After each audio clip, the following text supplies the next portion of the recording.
Hi all, ഒരു വളരെ സന്തോഷമുള്ള ഒരു മൊമെന്റിലാണ് നമ്മളുള്ളത്. കലീൽ ഈ വർഷത്തെ നീറ്റ് എക്സാമിൽ 711 വാങ്ങിച്ചിട്ടിരിക്കുന്ന കലീൽ. അതിന് ബാക്കിൽ തന്നെ ഒരു ബാക്ക് സ്റ്റോറി ഉണ്ട് ഈ 711. അപ്പോൾ നമ്മുടെ ഓഫീസ് വിസിറ്റ് ചെയ്യാൻ കലീൽ വിത്ത് ഫാമിലി, കലീലിൻ്റെ ഉപ്പയും ഉമ്മയും ഒരുമിച്ച് വന്നത്. സോ അവരുടെ വിശേഷങ്ങൾ എങ്ങനെയാണ് റാങ്കിലേക്ക് കിട്ടിയത്, അത് ഒരിക്കലും ഒരു എന്താ പറയുക ആക്സിഡൻ്റലായി വന്ന ഒരു മാർക്കാണ്, ഒരു റാങ്കാണെന്നുള്ളതിൻ്റെ അഭിപ്രായങ്ങളൊന്നും നോക്കില്ല. ആ ഒരു പൊസിഷനിലേക്ക് എത്താൻ വേണ്ടി അവരും അവരുടെ ഫാമിലിയും പോയിരിക്കുന്ന ആ പാത്ത് വേ നമുക്ക് എല്ലാവർക്കും അറിയേണ്ടത്. നമുക്ക് അവരോട് തന്നെ നേരിട്ട് ചോദിച്ച് മനസ്സിലാക്കാം. കലീൽ, നിന്നെ ഇൻട്രൊഡ്യൂസ് ചെയ്ത് തുടങ്ങിക്കോ. ഞാൻ മുഹമ്മദ് കലീൽ, ഡോപ്പയിൽ ഇവിടെ പഠിച്ചത്. ഇപ്പോൾ നീറ്റ് എക്സാമിൽ 711 മാർക്കുണ്ട്. റിപ്പീറ്റ് റെസിഡൻഷ്യൽ ബാച്ചിലായിരുന്നു അല്ലേ? അപ്പോൾ അതിൻ്റെ നല്ല സന്തോഷത്തിലാണ് ഇപ്പോൾ ഉള്ളത്. ഞാൻ വരുന്നത് തിരൂരിൽ നിന്നാണ്. പഠിച്ചത് +2 പഠിച്ചത് ഗവൺമെൻറ് രാജാസ് കോട്ടക്കൽ സ്കൂളിൽ. കോട്ടക്കൽ രാജാസിലാണ് പഠിച്ചത് അല്ലേ? +2 ഒക്കെ ഉണ്ടായിരുന്നു മാർക്കൊക്കെ? +2 കുഴപ്പമില്ല, അത്യാവശ്യം 5+. 5+? ഒരേ +2 പോയി പ്ലസ് ഇംഗ്ലീഷിൽ സോ അന്ന് 5+. എത്ര, ഔട്ട് ഓഫ് ക്യൂരിയോസിറ്റി ആസ്കിങ്, എത്ര മാർക്ക് +2 സ്കോർ ചെയ്ത പേഴ്സൺ ആണ്? +2 1162, 200-ൽ 162 മാർക്ക്. 2023 +2? അല്ല, 2023 +2 കഴിഞ്ഞു. അതിന് മുന്നേ എൻട്രൻസ് റിലേറ്റഡ് ആയിട്ടുള്ള എക്സ്പീരിയൻസ് ഉണ്ട്. ഈ 711 എന്നുള്ള മാർക്ക്, ആക്ച്വലി 711 പറയുന്നതിന് ഞാൻ ആദ്യം പറയട്ടെ, ആക്ച്വൽ അത് 715 ആണ് എനിക്ക് എന്താ പറയുക ചിന്തിക്കാൻ ഇഷ്ടപ്പെടുന്നത്. കാരണം കലീൽ ഒരു ക്വസ്റ്റ്യൻ മാർക്ക് ചെയ്ത് വെച്ച് അല്ലേ, ഇപ്പൊ തന്നെ വിഷമം പറയാണ്ട് ഇപ്പൊ പറയും കണ്ടില്ല എന്നാണ് പറഞ്ഞത്. അത് ആ മാർക്ക് ആക്ച്വലി ഞാൻ ആ പാട്ട് പറയാം. അവന് മാർക്ക് ചെയ്ത് വെച്ചൊരു ക്വസ്റ്റ്യൻ സൈഡിൽ നമ്മൾ സംശയമുള്ള എഴുതി വെച്ച്, അപ്പോൾ അത് എ ആണെങ്കിൽ ഏതായിരുന്നു ഓപ്ഷൻ? എ ഓപ്ഷൻ അവിടെ എഴുതി വെച്ചു. പിന്നെ OMR ചെക്ക് ചെയ്യുമ്പോൾ അവന് സാധാരണ വരുന്നല്ലോ, നമ്മളിങ്ങനെ ഫുൾ നോക്കി എല്ലാം മാർക്ക് ചെയ്തിട്ടുണ്ടെന്ന് വെച്ച് സബ്മിറ്റ് ചെയ്താൽ വെച്ച് OMR വന്ന സമയത്താണ് 1 മാർക്ക് ചെയ്യാൻ വിട്ടത്. അതന്നെ അവൻ എഴുതി വെച്ചിരുന്നത് ശരിയായിരുന്നു. പക്ഷെ സ്റ്റിൽ അതൊരു മിസ്റ്റേക്ക് തന്നെയാണ്, നമ്മളത് അക്സെപ്റ്റ് ചെയ്യണം. 711 തന്നെയാണ് മാർക്കുള്ളത്. സ്റ്റിൽ നമുക്കൊരു ഔട്ട് ഓഫ് ആഗ്രഹം പറയുന്നത് 715 ആവേണ്ട മാർക്കായിരുന്നു. സ്റ്റിൽ അവന് എന്താ പറയുക ഡൽഹി എയിംസ് കിട്ടാനുള്ള മാർക്ക് റാങ്ക് ഉണ്ട് എന്നുള്ളതാണ് അല്ലേ? എന്ത് ചെയ്യുന്നു ഉമ്മ? അവനെ ഡൽഹി എയിംസിലേക്ക് വിടുമോ അല്ലെങ്കിൽ കാലിക്കറ്റ് പഠിപ്പിക്കും? നിങ്ങൾ അവിടെ നിന്നൊക്കെ രോഗികൾ ഇങ്ങോട്ട് വരുന്നതാണ്, കുടുംബക്കാരെ കാണിക്കാൻ വേണ്ടിയാണ്. ഉമ്മ ചികിത്സ നടത്തിയിട്ടുണ്ടോ കാലിക്കറ്റ് മെഡിക്കൽ കോളേജിൽ? മെഡിക്കൽ കോളേജിലായിരുന്നു. ബുദ്ധിമുട്ടായിട്ട് ഇങ്ങോട്ടായിരുന്നു. ഇവന്റെ ഏട്ടന്റെ എല്ലാവന്റെ ഏട്ടനല്ലേ മൂത്ത മോള്. ഓക്കെ. അപ്പൊ അങ്ങനെ പരിചയം ഉണ്ടോ? എനിക്ക് അങ്ങോട്ട് വരാൻ പേടിയാണ്. അത് ഡെഫിനറ്റ്ലി അങ്ങനെ തന്നെ. കാലിക്കറ്റ് മെഡിക്കൽ കോളേജിൽ കഴിഞ്ഞ ആളുകളല്ലേ അവിടുന്ന് ചികിത്സ എടുത്ത ആ ഹോസ്പിറ്റൽ കണ്ട പേടിയാണ്. അതല്ലാതെ മെഡിക്കൽ കോളേജായിട്ട് എന്തെങ്കിലും പരിചയ ബന്ധമുണ്ടോ? വല്യപ്പ ഹോസ്പിറ്റലിൽ ഇവിടെ ആയിരുന്നേ ക്യാൻസർ ആയിട്ട്. അന്നും എനിക്ക് പിന്നെ ഇങ്ങോട്ട് വരരുത് എന്നുള്ളൊരു പ്രാർത്ഥനയായിട്ടാ തിരിച്ചു പോകരുത്. അപ്പൊ പിന്നെ മോനെ അവിടെ വിടാണ്ട് ഡൽഹി നമുക്ക് യാത്രാ സൗകര്യം കോഴിക്കോടെല്ലാം അടുത്ത് എന്നുള്ളൊരു ഇതുണ്ട്. അവനക്ക് എയിംസ് ഒക്കെയാണ് എൻ്റെ ആഗ്രഹം.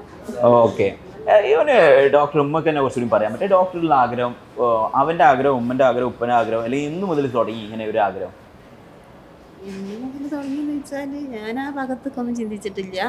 പിന്നെ അവന് +2 നല്ല മാർക്ക് കിട്ടിയപ്പോ മൂത്തമ്മ പറയും അവന് നമുക്ക് നീറ്റിന് അയക്കാന്ന്. അപ്പൊ നമ്മളെ കൊണ്ട് അതിന് പറ്റുമെന്നാണ് ഞാൻ അവനോട് ചോദിക്കില്ല. എന്നോട് അറിയും അത് പറഞ്ഞാണ്ട് അവന്റെ മനസ്സൊന്നും മാറ്റണ്ട. നമ്മളെ കൊണ്ട് പറ്റുമെന്ന് വെച്ചാൽ അവനെ കൊണ്ട് പഠിച്ചാൽ എത്തുമെന്നുള്ളതാണ് ഉദ്ദേശിച്ചത്. ഫാമിലിയുള്ള സാമ്പത്തികം എന്താണ് ഉദ്ദേശിച്ചത്? സാമ്പത്തികമായിട്ടും ഇവര് ഇവിടെ ആദ്യം ഗൾഫിലായിരുന്നു. പിന്നെ കൊറോണയിൽ നാട്ടിൽ പെട്ടപ്പോൾ പിന്നെ അതൊക്കെ നമുക്ക് വലിയ ചിലവുള്ള ഇതല്ലേ. പിന്നെ നമുക്കങ്ങനെ ഡോക്ടർമാരെ അധികം നമ്മളെ അടുത്ത കുടുംബത്തിലൊന്നും അങ്ങനെ ഇല്ല. ഇപ്പോൾ കുട്ടികളൊക്കെ പഠിച്ചു വരുന്നുണ്ട്. അപ്പൊ അങ്ങനെയുള്ളവര് നമ്മൾ അതിനെ പറ്റി അങ്ങനെ ചിന്തിക്കലില്ല. ഭാഗത്തേക്ക് എത്ര അതിനെ പറ്റി അറിവില്ല. അപ്പൊ നമുക്ക് പോകാൻ പറ്റിയൊരു മേഖലയാണോ അല്ലെങ്കിൽ അത്ര പഠിക്കാൻ പറ്റുമോ എന്നുള്ളത് അറിയില്ല. നമുക്കൊരു സംശയമാണ്. ഇപ്പൊ അങ്ങനെ ഒരു സിറ്റുവേഷൻ നിന്ന് ഇപ്പം ഒരു എയിംസിലേക്ക് എത്തുന്ന രൂപത്തിലുള്ള ഡൽഹി എയിംസിലേക്ക് അഡ്മിഷൻ എടുക്കാനും കാലിക്കറ്റ് മെഡിക്കൽ കോളേജ് സിമ്പിളായിട്ട് അഡ്മിഷൻ എടുക്കാനും കേരളത്തിലെ 1 ഓഫ് ദ ടോപ്പർ മാർക്കിലേക്ക് എത്താനും സാഹചര്യമായി റാങ്ക് എത്തി എന്ത് തോന്നുന്നു? ഇപ്പോൾ മനസ്സിക്ക് നല്ല സന്തോഷമുണ്ട് ഇങ്ങോട്ട് എത്തിയല്ലോ എന്നുള്ളവര്.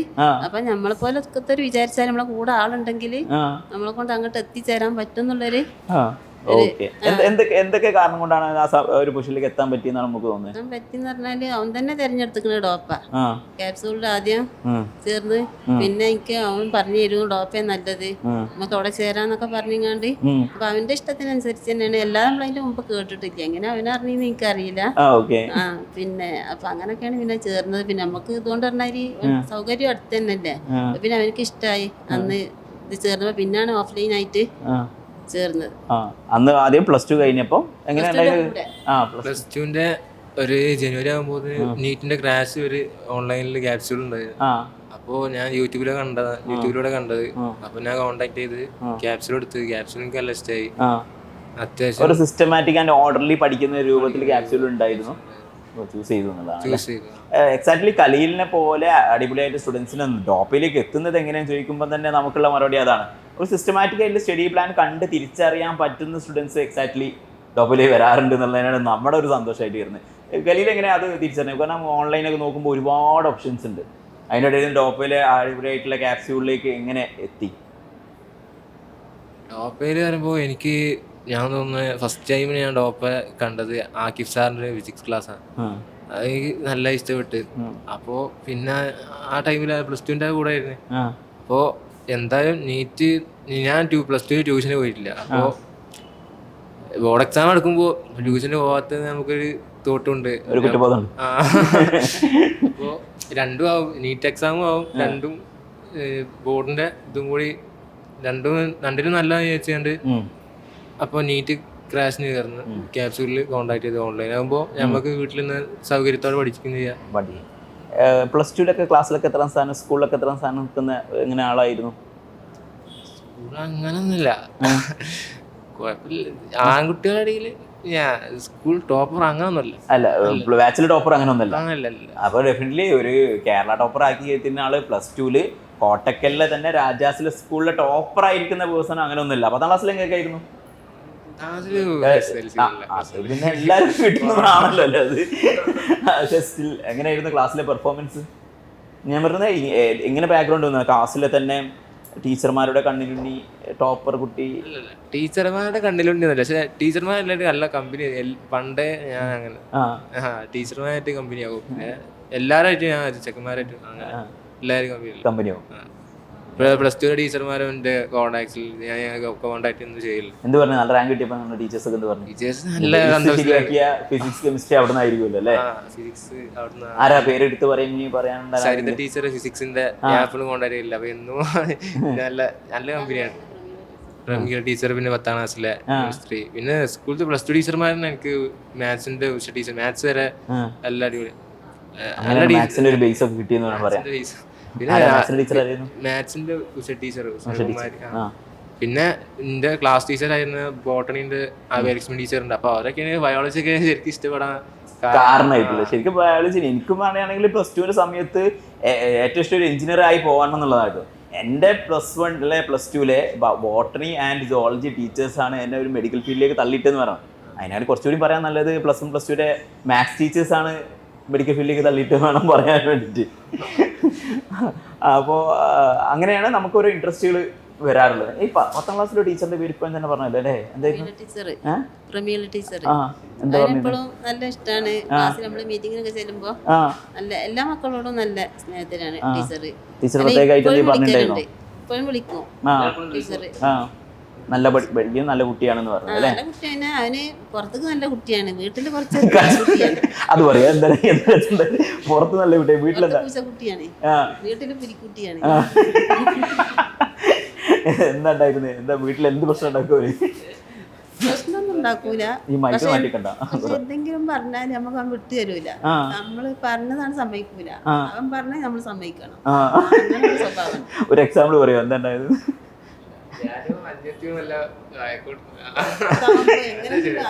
അനിയത്തി അപ്പുറത്തുണ്ട്. അപ്പൊ ആ കുഞ്ഞു ഉറങ്ങിയിട്ടുണ്ട്. നമ്മളെന്ത് പറഞ്ഞാലും സംഭവം എന്താ വെച്ചാല് ഞാനും ഉമ്മി ഒരേപോലെ ലൈക്ക് പോളാണ്. ഉമ്മയും വിട്ടില്ല, ഞാനും വിട്ടില്ല.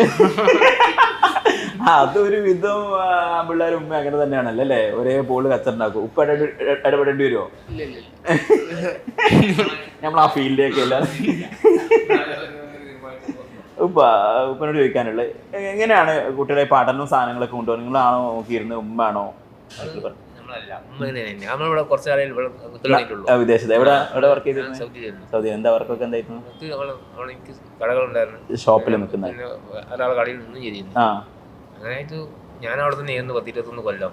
ഇപ്പൊ ഒരു 3 കൊല്ലം 4 കൊല്ലത്തിന്റെ അടുത്തായിട്ടുള്ള അപ്പൊ പഠനങ്ങളൊക്കെ വരുമ്പോൾ തന്നെ 20 വർഷം പ്രവാസിയായിരുന്നു. 21 വർഷം സൗദിയിലായിരുന്നു. ഓക്കെ. അന്ന് കുട്ടികളെ ബേസ് ആയിട്ടുള്ള പഠനവും സാധനങ്ങളൊക്കെ നമ്മള് പൈസ ചെയ്യല്. പിന്നെ മോന്റെ പഠനം ഇങ്ങനെ എത്തിക്കാൻ, അല്ലെങ്കിൽ ഡോക്ടർ ആക്കാൻ, അല്ലെങ്കിൽ ഒരു പ്രൊഫഷണൽ ഡിഗ്രി കൊണ്ടുവരാൻ അങ്ങനെയുള്ള ചിന്താഗതി കാര്യങ്ങളൊക്കെ ഉണ്ടായിരുന്നു? എങ്ങനെയാണ്? താല്പര്യം ഉണ്ടായിരുന്നു. എന്നാലും നിങ്ങളൊരു എക്സ്പെക്ടേഷൻസ് ഉണ്ടാവൂലേ, മക്കളെ എവിടെ എന്താക്കണം, എവിടെ എത്തിക്കണം, അങ്ങനെ ഉറപ്പ് പറഞ്ഞു. ഈ മാർക്കൊക്കെ വാങ്ങിയോണ്ട് എനിക്ക് നല്ല ഇതുണ്ടെന്നുള്ളത്, എനിക്ക് ഭാവി ഉണ്ടെന്നുള്ളത്. അതിപ്പോ ഈ 10ാം ക്ലാസ് +2 സമയത്തൊക്കെ ഇവന് എന്താക്കണോ? സാധാരണ ചില കുട്ടികളൊക്കെ ഉറങ്ങിയെടുക്കുമ്പോൾ പറയും, മറ്റേ ഈ ജോസഫ് അന്നൻകുട്ടീൻ്റെ ഒരു വീഡിയോ ഇപ്പം അടുത്ത് കണ്ടിരുന്നു. ഇവന് കുട്ടി ഇങ്ങനെ ഉറങ്ങിയെടുക്കുമ്പോൾ ഉപ്പിമ്മയോ ഉറങ്ങിയില്ലേ കുട്ടി, ഇവൻ ശരിക്കും ഒരു പൊട്ടനാണോ എന്ന് ഉപ്പിമ്മ പറഞ്ഞതുപോലെ ഉണ്ടായിരുന്നു. താല്പര്യം ഉണ്ടായിരുന്നു. അപ്പൊ ഞങ്ങൾക്ക് അന്ന് നോപ്പുണ്ട്, ഭാവി ഉണ്ടെന്നുള്ള അന്നേ മനസ്സിലായിരുന്നു. നമുക്ക് സാമ്പത്തിക ഭാവം നമ്മൾ നോക്കണല്ലോ. അപ്പൊ അതും കൂടി കഴിയുമ്പോ ഇപ്പൊ അങ്ങനെ അതേപോലെ സാമ്പത്തികം ശ്രദ്ധിക്കാൻ പറ്റാത്ത പാരന്റ്സ് ഉണ്ട്. അപ്പൊ അവർക്ക് ഇതൊക്കെ പോസിബിൾ ആണ്. എന്താ നിങ്ങൾക്ക് പറഞ്ഞു കൊടുക്കാനുള്ളത്? അതായത് ഇപ്പം പ്രവാസിയായിട്ടും കുടുംബത്തിന്റെ ചെലവും മീറ്റ് ചെയ്ത് പോകാനുള്ള കാര്യങ്ങൾ ചെയ്തുകൊണ്ട് നിൽക്കുന്ന കുട്ടികൾ, പഠിക്കുന്ന കുട്ടികളെ കാണുന്ന പാരന്റ്സ് ഉണ്ട്. അവരോട് എന്താ പറഞ്ഞു കൊടുക്കാനുള്ളത്? നിങ്ങൾക്ക് എത്രത്തോളം ചെലവ് വന്നിട്ടുണ്ട് പഠിപ്പിക്കാൻ? വലിയ ചെലവ് വന്നിട്ടില്ല. അവർ പഠിക്കാൻ +2 മാർക്ക് കിട്ടി, നീറ്റിന്റെ ചെയ്തു എന്നൊക്കെ ഉള്ളതുകൊണ്ട് തന്നെ. കഴിഞ്ഞ വർഷത്തെ നീറ്റിന്റെ സ്കോർ എത്ര ഉണ്ടായിരുന്നു? 463 +2 കൂടെ കഴിഞ്ഞ് വരുന്നുണ്ട്. കുറച്ച് സ്കോളർഷിപ്പോട് കൂടി തന്നെയാണ് കയറിയത്. അപ്പോൾ ഇപ്പോൾ പറഞ്ഞു കൊടുക്കാനുള്ളത് തന്നെയല്ലേ, അതായത് വേണ്ട രൂപത്തിലുള്ള ഭയങ്കരമായിട്ടുള്ള സാമ്പത്തിക ബാധ്യത കുട്ടികളെ പഠിപ്പിക്കുന്നതില്ല. കുട്ടികൾ കുറച്ച് നന്നായി പഠിക്കുന്നുണ്ടെങ്കിൽ സ്ഥാപനങ്ങൾ തന്നെ അവർ പഠിപ്പിക്കാനുള്ള സൗകര്യം ചെയ്തു കൊടുക്കും. പിന്നെ സ്കോളർഷിപ്പ് എടുക്കും. മൊബൈൽ ഉണ്ട്, ഇപ്പൊ മൊബൈൽ കണ്ടിരിക്കോ?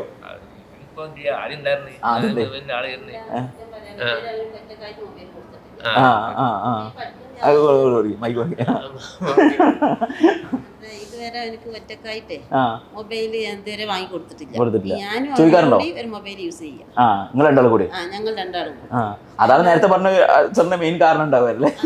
അവനക്ക് ഒറ്റക്ക് മൊബൈൽ കൊടുത്തിട്ടില്ല, സിം കൊടുത്തിട്ടില്ല. ഞങ്ങൾ രണ്ടാളും കൂടി ഒന്ന് ഉപയോഗിക്കും. നമുക്ക് ആവശ്യമുള്ള സമയത്ത് അവന് കൊടുക്കും. അല്ല എനിക്കാണെന്നുണ്ടെങ്കിൽ കോളേജിൽ വാങ്ങിച്ചു കൊടുക്കണ്ടേ? ഇനി വാങ്ങിക്കൊടുക്കും. ഇനി ഒന്ന് വാങ്ങിച്ചു കൊടുക്കും.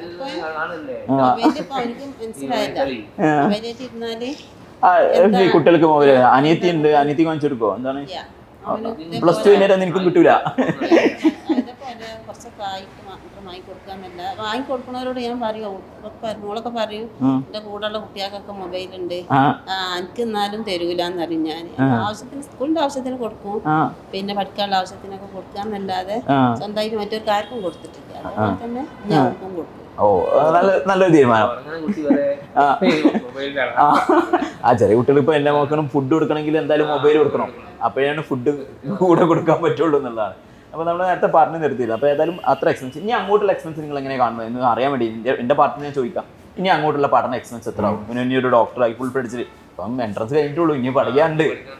അപ്പോൾ ഇനി എത്ര അല്ല എത്ര പൈസ ചെലവുണ്ട്? നിങ്ങളൊരു കൺസെപ്റ്റ് കേൾക്കട്ടെ.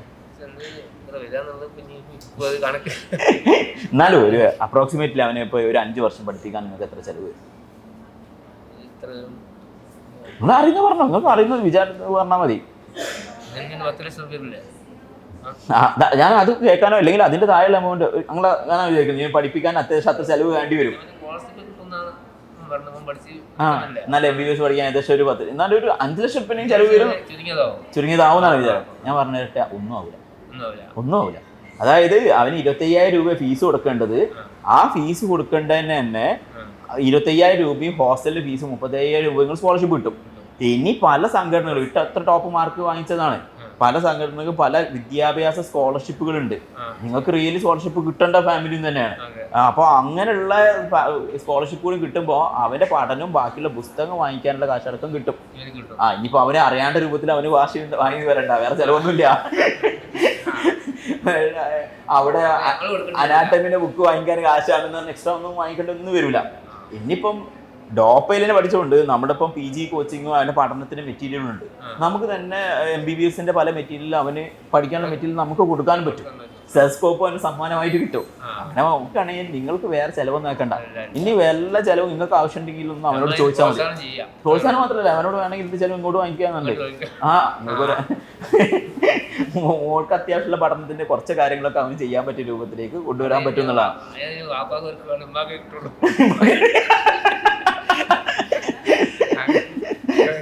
ഉമ്മ കൂടുതൽ സപ്പോർട്ട് ചെയ്തോണ്ട് അതുകൊണ്ട് ഉമ്മൊക്കെ കിട്ടുള്ളൂ. അപ്പൊ നിന്റെ ഫസ്റ്റ് ഗലീൽ പക്ഷെ അറിയില്ല, ഫസ്റ്റ് സ്കോളർഷിപ്പ് എമൗണ്ട് നീ എന്ത് ചെയ്യും? അതായത് ഞാൻ അങ്ങനെ തന്നെ ചോദിച്ചത് എന്താണെന്ന് വെച്ചാൽ പല ഉപ്പമാരുടെയും പല പാരൻസിന്റെയും കൺസേൺ ഇതാണ്. മോനൊരു MBBS പഠിക്കാൻ ഇനിയിപ്പം ഈ 10 ലക്ഷം മാറ്റി വെച്ചിട്ടൊന്നുമില്ലല്ലോ അല്ലേ? ഇല്ല, അല്ല ഉണ്ടാക്കണം. പക്ഷെ അങ്ങനെ കണ്ടിരിക്കുന്നു. അവൻ നല്ല മാർക്ക് കിട്ടിയ സ്ഥിതിക്ക് പഠിപ്പിക്കേണ്ടി വരും, എത്ര ചിലവ് വരും എന്ന് വിചാരിച്ചുകൊണ്ടിരിക്കുന്നത്. പക്ഷെ ആർക്കും അറിയില്ല ഒരു ചിലവും ഇല്ലാണ്ട് നമ്മുടെ ഗവൺമെന്റിന്റെ അണ്ടറിൽ സർക്കാർ ചെലവിൽ പഠിക്കാൻ പറ്റും എന്നുള്ളത് അറിഞ്ഞൂടാ. പിന്നെ മാത്രമല്ല പല സ്കോളർഷിപ്പ് അവർക്ക് കിട്ടി, ഈ പേരൊന്നും ആർക്കും അറിയില്ല. പഠിക്കണം, പക്ഷെ പഠിച്ചു കഴിഞ്ഞാൽ ഇങ്ങനെ ഉണ്ട് എന്ന്. നമുക്കിപ്പോൾ അവിടെ പോയി കഴിഞ്ഞാൽ ഇങ്ങനെ ഒരു സാധനം ഉണ്ടെന്ന് പറഞ്ഞാൽ നമ്മൾ അധ്വാനിക്കുമല്ലോ. പക്ഷെ പലർക്കും അറിയില്ല അത്. അതോടെ ഞാൻ അങ്ങനെ ഒരു ക്വസ്റ്റ്യൻ ചോദിച്ചത് തന്നെയാണ്. ഇതൊന്നും വേണ്ട, നിങ്ങൾ പഠിച്ചോളൂ. സാമ്പത്തികത്തിനുള്ളൊരു സൊല്യൂഷനാണ് കുട്ടികൾ നന്നായി പഠിക്കുക എന്നുള്ളത്. കുറെ ആളുകൾ ചോദിക്കാം സാമ്പത്തികം ബുദ്ധിമുട്ടാക്കുന്ന ഒരു കാര്യമാണോ എന്നുള്ള രൂപത്തിൽ വിചാരിക്കാണ്ട്, അങ്ങനെയല്ല. സാമ്പത്തികത്തിന് സൊല്യൂഷൻ ഉണ്ടാക്കുന്ന ഒരു കാര്യമാണ് കുട്ടികൾ നന്നായി പഠിക്കുക എന്നുള്ളത്. അപ്പോൾ കാര്യം ചോദിക്കാനുള്ളത്, നിന്റെ സ്കോളർഷിപ്പ് ക്യാഷ് പ്രൈസ് സാധനം എമൗണ്ട് കിട്ടി, നിന്റെ ഫസ്റ്റ് കിട്ടിയ 10,000 റിമൈനിങ് കിട്ടി, എന്ത് ചെയ്യും?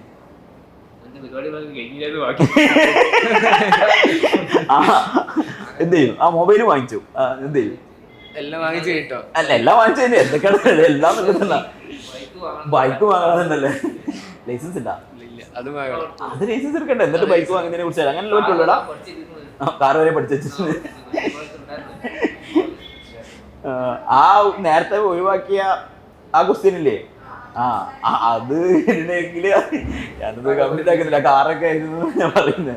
സ്റ്റിൽ പറയും, എന്താണ് ചെയ്യാൻ പോകുന്നത്? ഒരു 10,000 ഇനിയും കിട്ടി, എന്താ ചെയ്യാൻ പോവാ? ഉപ്പ പറയുന്ന ഉമ്മാക്കാവും കിട്ടാനുള്ളത്, ഉമ്മക്ക് എന്താ കൊടുക്കാനുള്ളത്? ഇവർക്ക് ഇവർക്ക് അപ്പൊ എന്താ ഫേവർ ചെയ്യണ നോക്കും. നല്ല അവരൊന്നും ചോദിച്ചിട്ട് പറഞ്ഞിട്ടൊന്നുമില്ല. നീ എന്ത് കളിക്കുന്ന അന്ന് കേക്കട്ടെ, നീ എന്ത് ചെയ്യും? ഉമ്മയൊന്നും കേട്ടെ, നീ എന്താ വാങ്ങിച്ചു കൊടുക്കാൻ പോകുന്നത്? എന്താ പറയാ, കുറച്ച് ഡ്രസ്, അങ്ങനത്തെ കുറച്ച് ഫുഡ് ഐറ്റംസ്, പിന്നെ കുറച്ച് ക്യാഷ് ആയിട്ട് തന്നെ. ഉമ്മ പറയാ അതാണ്. എടാ ഉമ്മമാർക്ക് അതല്ലടാ, ചെറിയൊരു മോതിരം കിട്ടണോ, അതാണ് ചോദിക്കൂലേ? അതാ സ്വർണ്ണം കിട്ടാൻ. ഓക്കെ, എന്നാല് നിനക്ക് അത് കൊടുക്കുന്നതിന് മുന്നേ നമുക്ക് ലഡു, ഞാനിപ്പോൾ ലഡു തന്നെ ഇവിടെ നിങ്ങൾ പറഞ്ഞ പ്ലേസ് ചെയ്ത് തന്നെ ഉമ്മാക്ക് ഉപ്പാക്ക് ലഡു കൊടുക്കാം. നീ കൊടുത്തോ? എന്താ ലഡു കൊടുത്തോ? എന്നാ അതാ പുതിയ ലഡു നമ്മുടെ ഡോപ്പയുടെ സൈഡിൽ നിന്ന് തന്നെ. ഇത് ആക്ച്വലി കരിയിൽ നമുക്ക് കൊണ്ടുവന്ന ലഡുവാണ്. അത് കഴിഞ്ഞ് ഡോപ്പയുടെ സൈഡിൽ നിന്ന് ഇപ്പം നമ്മൾ വാങ്ങിക്കാൻ പറഞ്ഞതാണ്. ഇത് നീ ഉമ്മക്ക് ലഡു കൊടുത്തോ? എപ്പം കൊടുത്തു? ഇത് നീ അവർക്ക് കൊടുക്കുന്ന ലഡു, അത് ഞാൻ വാങ്ങിച്ചു തന്നു. അവർക്ക് ലഡു കൊടുക്കും.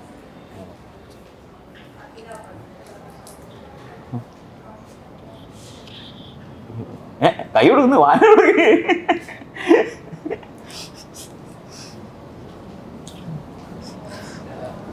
ഇങ്ങനെ അവൻ ലഡു എന്നിട്ട് എത്ര കാലായി? താങ്ക് യു, എനിക്കുണ്ട്.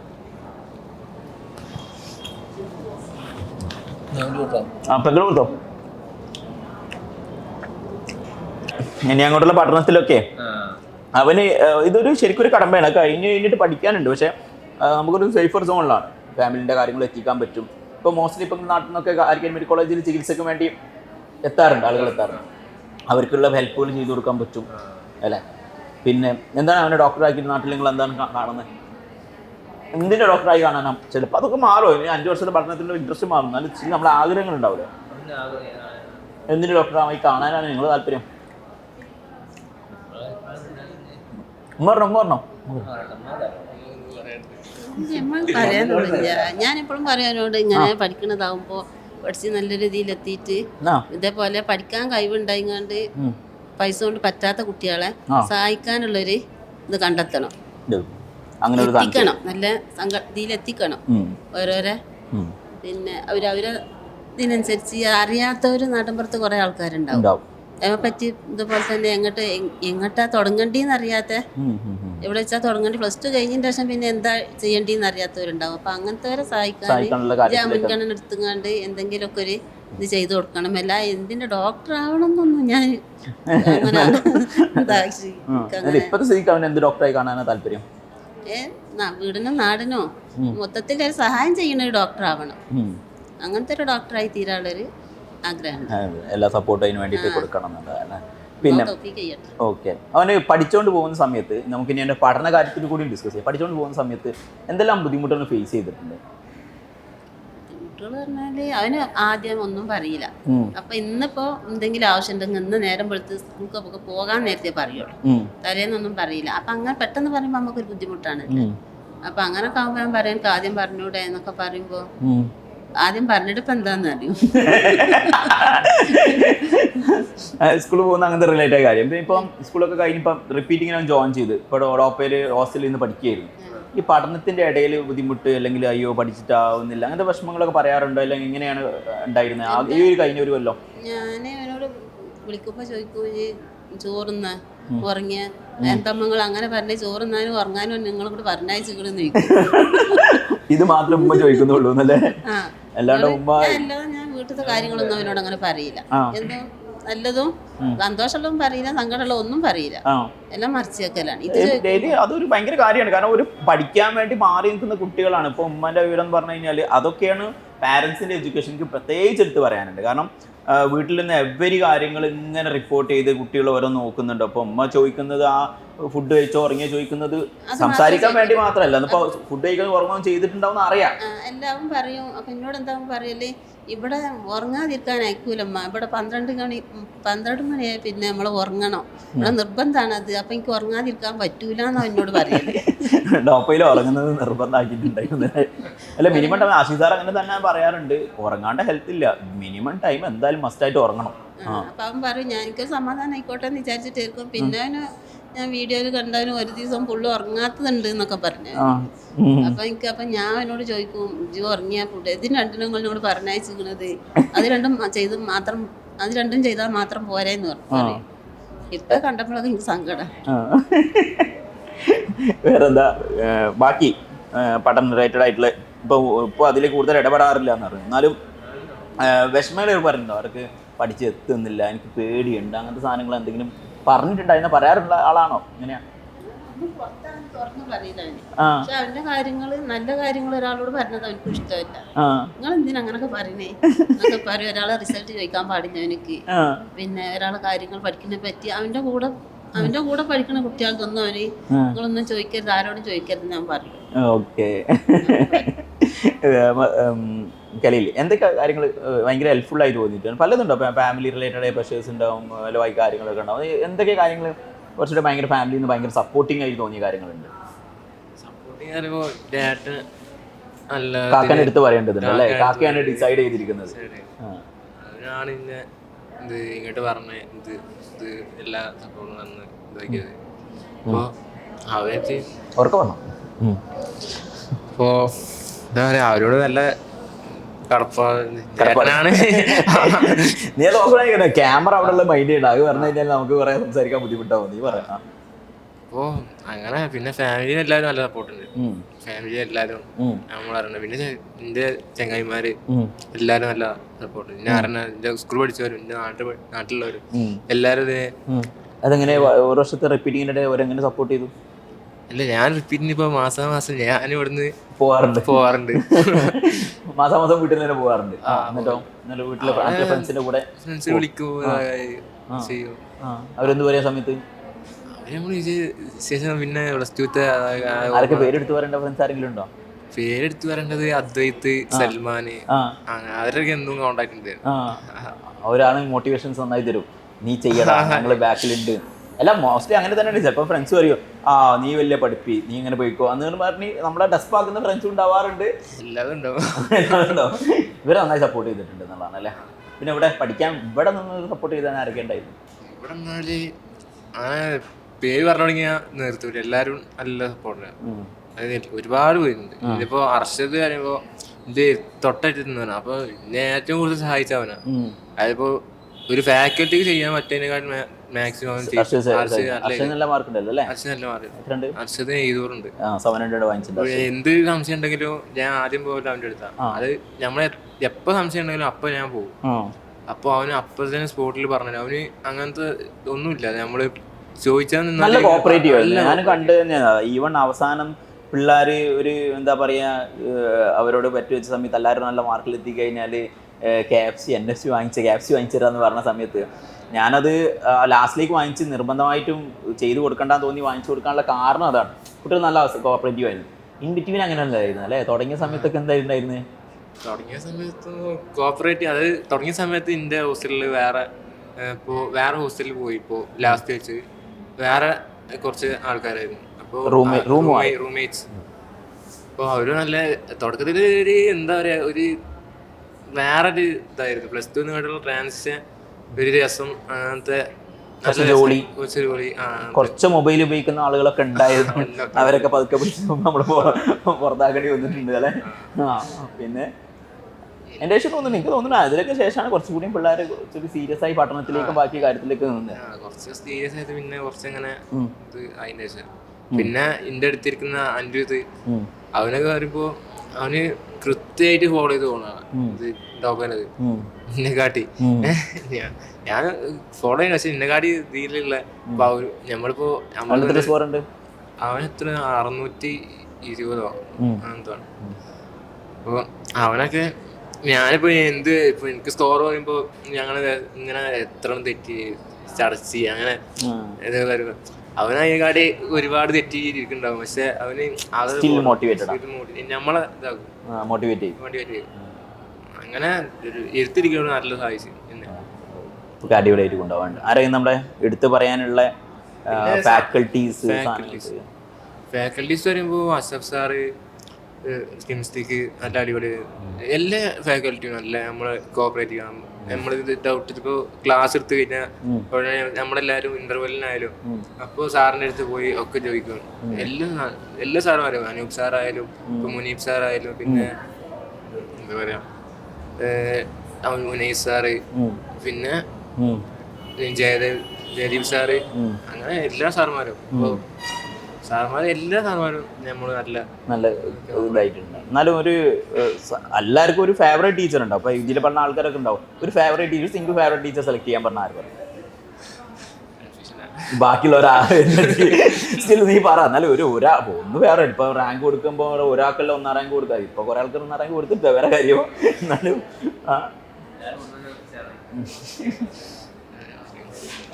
അത് ടഫ് ക്വസ്റ്റ്യൻ ആണ്. മൾട്ടിപ്പിൾ ചോയ്സ് വേണ്ടി ഒരു answers all of the above. Okay, അവൻ ആൾ ഓഫ് ദി അബവ് കുത്തിയിട്ടുണ്ട്. സിംഗിൾ ആയിട്ടുള്ള ഒരു ആൻസർ ചെയ്തിട്ടില്ല. ടോപ്പ് ഫുഡ് എന്താ പറയാനുള്ളത്? എന്നെ തവാനി പറയണ്ട.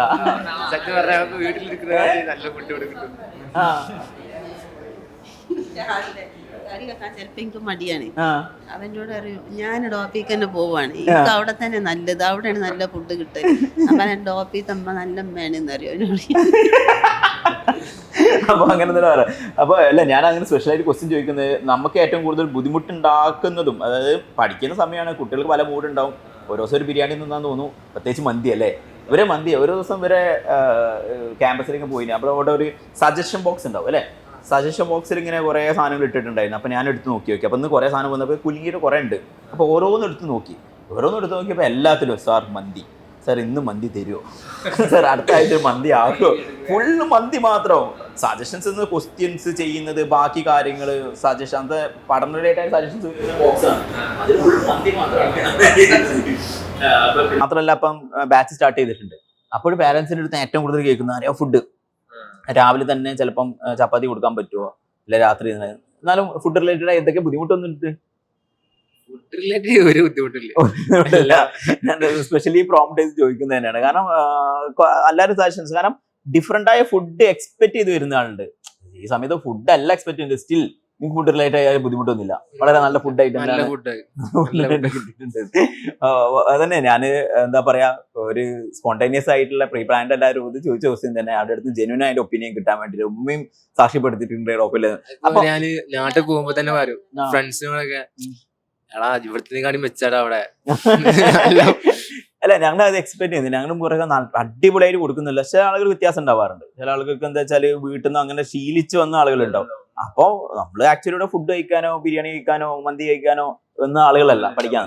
അപ്പൊ പഠിക്കാൻ വേണ്ടിയുള്ള സൗകര്യത്തിന് വേണ്ടിയുള്ള എല്ലാ കാര്യങ്ങളും ചെയ്തിട്ടുണ്ട്. കുറെ ഒന്നും ചെയ്യുന്നതൊന്നും നമ്മൾ പറയുന്നില്ല. സ്റ്റിൽ നല്ല ഫുഡാണ് എന്ന് പറയാൻ പറ്റിയ രൂപത്തിലേക്കുള്ള കാര്യങ്ങളുണ്ട് എന്നുള്ള. വേറെ എന്താ ഫൈനലി ഒന്ന് കമന്റ് ചെയ്യാൻ, നമ്മൾ കുറെ നേരം ഇന്റർവ്യൂ കൺക്ലൂഡ് ചെയ്യേണ്ടതുണ്ട്. എന്താ കമന്റ് ചെയ്യാനുണ്ട്? നല്ല ഇതായിരുന്നു ഇന്ന് മോർണിംഗ് മീറ്റിൽ എന്താണ്ട് നമുക്ക് അന്നത്തെ സ്ട്രാറ്റജി. ഒരു ഡേ പോകുന്നത് ഡെയിലി ഗൈഡൻസ് ഉണ്ടാവും. മുന്നിൽ നിന്ന് ഒരാൾ സ്ട്രോങ്ലി ഇങ്ങനെ പോടാ അങ്ങനെ ചെയ്യണമെന്ന് പറയാൻ വേണ്ടിയിട്ടുള്ള ഒരാളുണ്ടാവും. പിന്നെ ഇന്റർവ്യൂ നമുക്ക് നല്ല ഇത് എന്താ പറയാ, ലാസ്റ്റ് ടൈമൊക്കെ നമുക്ക് എടുത്തു വന്നുകൊണ്ട് എല്ലാ സ്ട്രാറ്റജി സാർ പറഞ്ഞ പോലെ തന്നെ ഞാൻ നീറ്റ് എക്സാമിനൊക്കെ ചെയ്തത്. അവിടെ പോയി നല്ല അറ്റ്മോസ്ഫിയർ, നല്ലൊരു മെന്റാലിറ്റി കീപ്പ് ചെയ്തുകൊണ്ട് തന്നെ ചെയ്യാൻ കാര്യങ്ങളൊക്കെ നോക്കിയിട്ടുണ്ട് എന്നുള്ളതാണ്. എന്താ ഫൈനലി അടുത്ത വർഷം എക്സാം എഴുതാൻ പോകുന്ന പിള്ളേരോട് പറയാം? നമ്മളിപ്പം എന്താ ചെയ്യാ, നല്ല ഹാർഡ് വർക്ക് ചെയ്യാ, ഡ്രീം ചെയ്ത് പഠിക്കുക. ഒരു ഡ്രീം ഇല്ലാതെ പഠിക്കുന്നതിനെക്കാട്ടില്ല ഡ്രീം വെച്ച് പഠിക്കുക. കോളേജാ അങ്ങനെ നല്ല ഇപ്പോ നമ്മളെ പാരന്റ്സിനെ ആലോചിക്കാണ്ട് ഇപ്പോ ഡെയിലി നല്ല പോലെ യൂസ് ചെയ്താണ്ട് ഹാർഡ് വർക്ക് ചെയ്ത് പഠിക്കുക. ഇപ്പോ എന്തായാലും നിങ്ങള് നല്ല സ്കോറിൽ എത്തിച്ചേരും. എന്താണ് അടുത്ത വർഷത്തെ കുട്ടികളോടോ പാരന്റ്സിനോടോ ഉമ്മമാരോടോ എന്താ പറയാനുള്ളത്? പഠിക്കാന്ന് കുട്ടികൾക്ക് ഒരു പഠിക്കാന്നുള്ള മനസ്സും താല്പര്യം ഉണ്ടെന്നുണ്ടെങ്കിൽ ഡോപ്പന്റെ ഇത് നല്ലത്. അവരെ കൂടെ നിന്ന് എല്ലാ കാര്യത്തിലും സപ്പോർട്ട് ചെയ്യാന്, ഭക്ഷണത്തിന്റെ കാര്യം പ്രത്യേകിച്ച്. അല്ലാതെ അവർക്ക് ഇത് ഞാനൊക്കെ ചിലത് പിന്നെ ആദ്യമൊക്കെ ഇതേപോലെ പെട്ടെന്ന് തന്നെ ഇങ്ങോട്ട് വരുന്നത് പറയും, തലേന്ന് രാത്രി പറയും നാളെ രാവിലെ ഞാൻ പോയി കിട്ടുമെന്ന് പറയും. അപ്പൊ ഞാൻ രാവിലെ ചായയും കടിയൊക്കെ ഉണ്ടാക്കി ഞാൻ തിന്നതിന് ശേഷം പറയും ഞാൻ വൈകുന്നേരം പോണതെന്ന്. അപ്പൊ പിന്നെ വൈകുന്നേരം ആകുമ്പോൾ പറയും ഇപ്പൊ സമയം കഴിഞ്ഞിട്ടുണ്ട്, ഞാന് നാളെ രാവിലെ. അപ്പൊ ചിലപ്പോ എന്റെ അടുത്ത് അത്ര അങ്ങനെ പൈസ എപ്പോഴും സ്റ്റോക്ക് ഒന്നും ഉണ്ടാവില്ല, വെറുപ്പാൻ്റെ അടുത്താണ് ഈ കാരം പൈസ. ഈ പോരാൻ നേരത്താണ് ഈ കാരം പിന്നെ ഈ അപ്പൊ പറയല്. അപ്പൊ പിന്നെ ഞാന് പിന്നെ എന്റെ അടുത്ത് അത്ര പൈസ ഉണ്ടാവില്ല, ഉള്ള പൈസ കൊടുത്താൽ എൻ്റെ ഞാൻ പറയും ഞാൻ പോകാൻ പറ്റും പൈസ എന്നിട്ട് പോയാൽ പോരെന്ന് പറയുമ്പോൾ പറയും അല്ലാതെ അവിടുന്ന് അവര് എനിക്ക് വരാൻ പൈസ ബുദ്ധിമുട്ടാണെങ്കിൽ അവരോട് ചോദിച്ചാൽ അവര് തരും. അങ്ങനത്തെ കാര്യത്തിലൊക്കെ നല്ല. അപ്പൊ നമുക്കൊരു അഥവാ തിരിച്ചുള്ള യാത്രക്ക് വേണമെങ്കിൽ തന്നെ അത്യാവശ്യം വാങ്ങിച്ച് പോകാൻ പറ്റുന്നുണ്ടല്ലോ സാധനം വാങ്ങുന്നുണ്ടെങ്കിൽ അതും ഇവിടുന്ന് വാങ്ങിക്കാണ്ട്. അപ്പൊ അപ്പോഴൊക്കെ നമുക്ക് സമാധാനം ഇല്ലേ, നമ്മളെ ഒരു കുട്ടികൾക്കൊരു സഹായം അവിടുന്ന് കിട്ടും എന്നുള്ള നിലയ്ക്ക് നമുക്ക് ധൈര്യത്തിൽ പറഞ്ഞേക്കാം, നമുക്ക് പേടില്ലാതെ. അടുത്ത പാരന്റ്സിനോട് പ്രത്യേകിച്ച് നമുക്ക് പറയാനുള്ള ധൈര്യത്തിൽ നിങ്ങൾ സെൻഡ് ചെയ്തോ, അടിപൊളിയായിട്ട് കാര്യങ്ങൾ നോക്കിക്കോളും എന്നുള്ളതാണ്. അവരെന്തായാലും ചോദിച്ചാലും സ്റ്റാഫുകളൊക്കെ ആരായാലും അവർക്കുള്ള കാര്യങ്ങളൊക്കെ ചെയ്തു കൊടുക്കുന്നു. നമുക്ക് ഇവർ കൊല്ലം കൊണ്ട് നമുക്കൊരു കോൺഫിഡൻസ് എന്താണ് നമുക്ക് പറയാനുള്ളത്? അടുത്ത വർഷം എഴുതാൻ പോകുന്ന കുട്ടികളോടാവാം അല്ലെങ്കിൽ പാരന്റ് ഉപ്പമാരോടാവാം, എന്താ പറയാ? എല്ലാവരോടും പറയാനുള്ളത് കുട്ടികൾ പഠിക്കാൻ നല്ല താല്പര്യമുള്ള കുട്ടികൾ നല്ല പഠിച്ചാൽ ഇവിടെ വന്ന് പഠിക്കാം, ടോപ്പിൽ വന്ന് പഠിക്കാം, എല്ലാ സഹായങ്ങളും ഇനിയും നമുക്കറിയാം. 5 വർഷം എന്നുള്ള MBBS പഠനം നമ്മുടെ കൂടെ തന്നെയാണ്. MBBS പഠനം മാത്രമല്ല MDന്റെ കോച്ചിങ് നമ്മൾ ചെയ്യുന്നുണ്ട്. കോച്ചിങ് എന്നുള്ളതല്ല, അതിന്റെ പഠനം ബേസിക്കലി എങ്ങനെ കുട്ടികൾ കൊണ്ടുപോകണം, എന്ത് പഠനത്തിലൂടെയാണ് ബെറ്റർ ആയിട്ട് എത്തുക എന്നുള്ളത്. പഠിക്കാൻ താല്പര്യമുള്ള കുട്ടികൾക്കാണ് സാമ്പത്തികം. എക്സാക്ട്ലി അത് തന്നെയാണ് പറഞ്ഞു കൊടുക്കുന്നത്. പഠിക്കാൻ താല്പര്യമുള്ള കുട്ടികൾ സാമ്പത്തികം പ്രശ്നമല്ല, ബാക്കി അവരുടെ ചെയ്ത കാര്യങ്ങൾ സാധനം നോക്കുക എന്നുള്ളതാണ്. ബാക്കി കുട്ടികൾക്ക് എല്ലാം ചെയ്യാൻ പറ്റും. ഓക്കെ, അപ്പൊ നമുക്ക് ഒരുപാട് ഇൻഫർമേഷൻസ് കിട്ടിയ ഒരു ഇന്റർവ്യൂ ആണ്. കുറേയധികം നല്ല മെസ്സേജുകൾ ഉണ്ടായിരുന്നു. അപ്പോൾ ഡെഫിനറ്റ്ലി അടുത്ത വർഷത്തെ എഴുതാൻ പോകുന്ന പാരൻസിനും കുട്ടികൾക്കും ഒക്കെ യൂസ്ഫുൾ ആവട്ടെ എന്ന് വിഷ് ചെയ്യുന്നു. And all the very best. Next എന്താ പറയുക, നീറ്റ് 2025 May 4 എഴുതുന്ന എല്ലാ കുട്ടികൾക്കും all the very best. Thank you.